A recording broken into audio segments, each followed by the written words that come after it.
দ্বিতীয় ভারতীয় হিসেবে এক দুরন্ত মাইলস্টোন স্পর্শ করলেন আর আশ্বিন। পেছনে ফেলে দিলেন এই ভারতীয় বোলারকে। কি সেই মাইলস্টোন এবং কাকেই বা পেছনে ফেললেন আর আশ্বিন জানাবো বন্ধুরা। তার আগে ভিডিওটি পুরো দেখো এবং চ্যানেলে নতুন এসে থাকলে চ্যানেলটিকে সাবস্ক্রাইব করবে।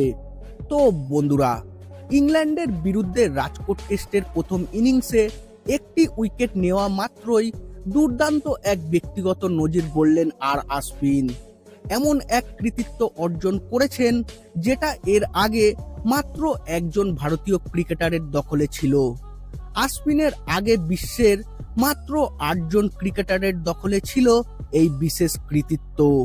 রাজকোট টেস্টের প্রথম ইনিংসে জ্যাক ক্রুলির উইকেট নেওয়া মাত্রই টেস্ট ক্রিকেটে 500 উইকেটের মাইলস্টোন ছুঁয়ে ফেললেন আর আশ্বিন।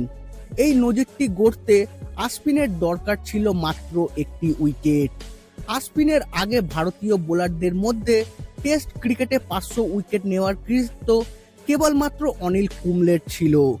132টি টেস্টের উজ্জ্বল কেরিয়ারে কুম্বলের দখলে রয়েছে 619টি উইকেট, যেখানে মাত্র 98টি টেস্ট খেলে ছুঁয়ে ফেললেন 500 উইকেটের মাইলস্টোন। দ্বিতীয় দিনের খেলা শেষে মাত্র 2টি উইকেট হারিয়ে 207 রানে ইংল্যান্ড, 238 রানে পিছিয়ে রয়েছে ইংরেজরা।